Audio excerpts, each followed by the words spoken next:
All right, out of order book review time. Lightbringer series book 2, The Blinding Knife by Brent Weeks. Spoiler review. So, spoilers for book 1 and 2, none for book 3, and then I haven't even read book 4 and book 5's not even out yet, but I will read book 4 soon and I'll review that, and then when book 5 comes out, I will review that one too. And the reason I'm so confident that I'm going to review them is because the first 3 books are phenomenal. One of my top series. However, book 2 was my least favorite of the 3 I've read so far, but it was still very good. I would still give it at least 4 stars, maybe 4.5. It's kind of like on that bubble. Um, and then book 3 is 5 stars for me, and book 1 is 4.5 stars for sure. So the first thing I want to say is early on, and then early mid book, there were times when the pacing felt slow to me. There was some cliffhangers at the end of the first book that weren't addressed right away. And then, of course, we had some days in jail scenes, which are notoriously slow. But, halfway through, things sped up a bit. Dazen died, which made me question why he was alive at all. Okay, so overall, I liked the Gavin plot. It just took a while to get going. And I think a lot of that is because early on, like, the romantic subplot, it was just boring. It was like, if I were there, I could just, like, clear all this up in, like, 2 seconds, like, immediately. And the thing is, oh my god, I forget her name, but, like, the shaman or whatever, the prophet on the island, she could have cleared it up right away, too. She could have been like, yo, like, be together. Um, and that didn't happen. And it could have just happened. And it would have saved, like, a bunch of, like, needless, awkward pages. That was slow. But once Gavin got going and he got back to the Chromaria, he was immediately thrown into a bunch of political intrigue, and that was cool. Even though you didn't know everyone on the color spectrum, it was still those were still interesting scenes because you knew Andros, you knew the white who was just in the room, you knew Gavin. You had gotten some hints about the others, but they were trying to do like the whole hey, be on my side, and they were making arguments that would try to relate to them. And the arguments were about, hey, there's a massive army destroying our land. Should we like actually do anything about it? Which is kind of a silly question. But it wasn't that unfounded for some of the colors on the spectrum to not care about the other satrapies that weren't their own. And then Andros also played into it in whatever way he could by basically using, oh, fake news argument, don't worry, the army's not that big, and he used Krydos Blue to try to push that propaganda a bit more. Classic good devious villain stuff. I liked Kip's plot a lot more in this book and his just character development and character arc. He was still very bold with his statements, brash, whatever you want to call it, annoying sometimes even, but it was toned down a bit, or maybe I just got used to it, to where he wasn't just being totally obnoxious all the time. The best part about Kip was the Blackguard training for sure, and the interactions between him and all the other Blackguards. I was always interested in the one-on-one fight sessions that they had and the challenges, and everyone had the token and stuff. I liked the idea of the wheel that basically chose the weapons. There was a wheel for weapons and a wheel for colors you could draft. One other thing that I loved about the Kip plot line was the card games with Andros. Oh man, as a huge board game nerd, I'm just looking at a massive amount of board games over here. Like most book nerds have bookshelves that are overflowing with books. Mine are overflowing with board games, and I'm sure we'll get to that later. But and like I know, I've played some Magic, I've played some trading card games, and just the fact that they were like nerding out on trading card games, I loved it.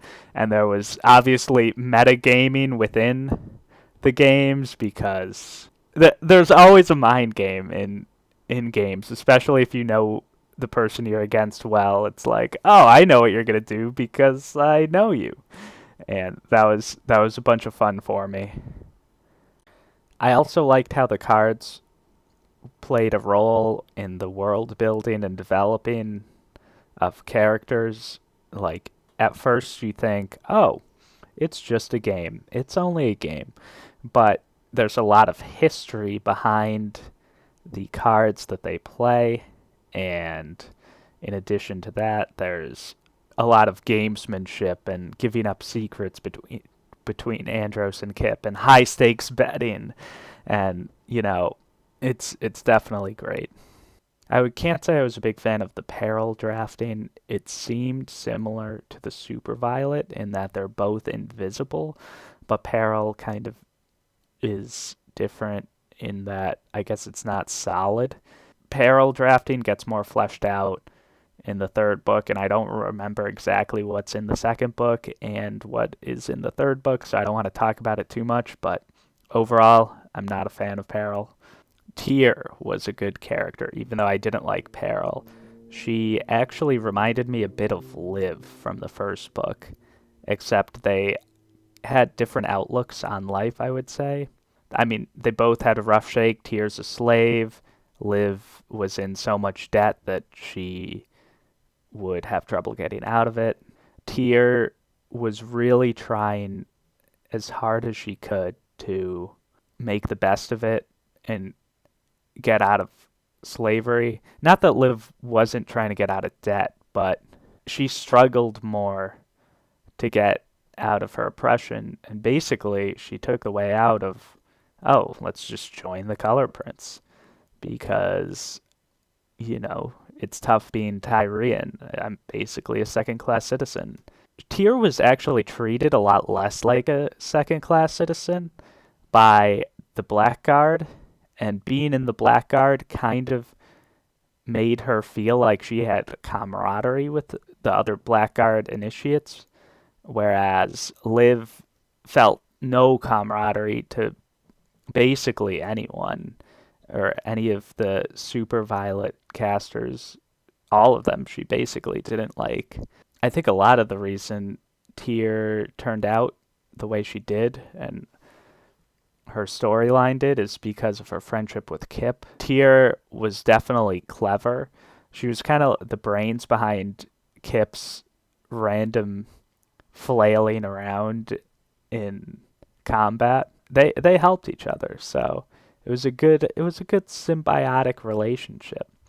Kip would have the power in combat, Tyr would have the finesse, Kip has the strength, Tyr has the stealth. Tyr has like strategy and Kip has more like on the spot tactics type thing. So they contrast each other well in combat. They work great together. And even outside of combat, their personalities kind of complement each other. So they're truly a great tag team in an already great team known as the Blackguard Squad. The Squad. The higher up Blackguard members, they continued being good from the last book. Iron Fist, Karis. They were kind of in an awkward phase though, because in terms of influence and power and stuff, they're a tier below the Gavins and the Androses and the Whites of the world.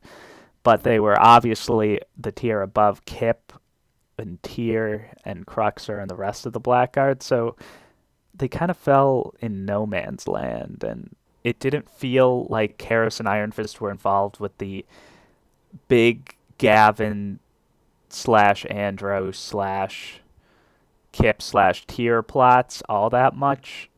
And then Gavin's off killing Dazen, who no one cares about, and then it just felt like a lull. It all came together well in the end, though, which was great with the huge battle and everyone's there, and it feels like they're really taking on the great evil of the time.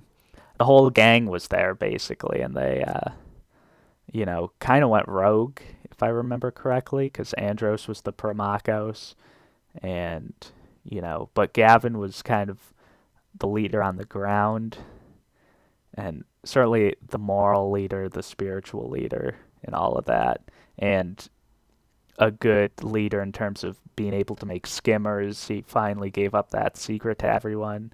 And obviously, the elephant in the room is at the end of the book, Gavin seems as though he will not be in a position to be able to do that in future books, as he was stabbed with the blinding knife. And the baddies, let's talk about the bad guys. So, the color prints, to me, seemed like kind of a fairly standard villain, which might be part of the reason why the book felt less good than some of the other books in the series. Even though he kind of seemed like he had standard villain motives, I think his plot was well written and his character traits were good in terms of his position as the leader of this kind of rogue army. So he had a lot of charisma, he brought people together. And you could even see it with Zyman and Liv, how they kind of have their own mentality and do their own thing, or think in their own way and kind of selfishly. So he's bringing all of these different people together and a bunch of color whites too, who are notoriously chaotic. He is a true arbiter, and he can control the chaos, even though he himself is chaotic. But I mean, come on. He was kind of just the standard baddie. He's like, I will make these bad people into gods to like be evil and stuff and like take over the whole world. I mean, yeah, he kind of had some motives when he was basically saying everyone in the Chrome area is slaves to Orholam, and we should celebrate the old gods and stuff. And he was really proposing a massive change in the society where they wouldn't kill color whites. So it's not like he had no goals, but just in practice, it seemed like standard bad guy things to do. The real antagonist was Andros. He's good at manipulating people. He's sneaky. He's wily. He's doing a lot of political intrigue and not afraid to change his plans. He's maybe too impulsive almost. He is a bit of a contradiction, though, isn't he? Because he's got that card gamer mentality of thinking 3 steps ahead, the chess master. But he's also getting consumed by the red. So that's making him impulsive, and he's probably screwing up his own plans. And I shouldn't be hitting the table like this because it shakes my camera slightly, and that probably will give people a headache to watch. But yeah. Overall, great villains, definitely great building blocks, well above average, especially Andros. I know I called, what's it called? I called the color prints kind of a standard baddie. That's probably too harsh. I would say King Haradul from the first book was more of the standard baddie. The color prints has some depth, has some interesting plot points. Not as good as Andros for sure, but good antagonist. And yeah, that's basically the book review. Like, comment, subscribe. Oh, wait. Oh my gosh. No, I forgot. Zyman is Karis's son. And I knew that the entire darn book. When it said Karis left for a while to have a baby, I'm like, oh, it's Zyman. It was just so anticlimactic for me. And they kept teasing it. Brent Weeks kept teasing it. I'm like, yeah, I know it's Zyman. And then it was a I don't know if he made it too obvious or if I just had like a great shot in the dark prediction. I'm not really sure, but yeah. Since this is a spoiler video, you guys can comment down below and you guys can tell me if you also saw that Simon was clearly Karis' son or if you were super surprised by it. But to Brett Weeks' credit, I definitely get thrown for a loop at some of his other plot twists. Actually, most of his plot twists. It was just that one was like the big one in the book, and I was not fooled at all. But yeah, that's it. Bye.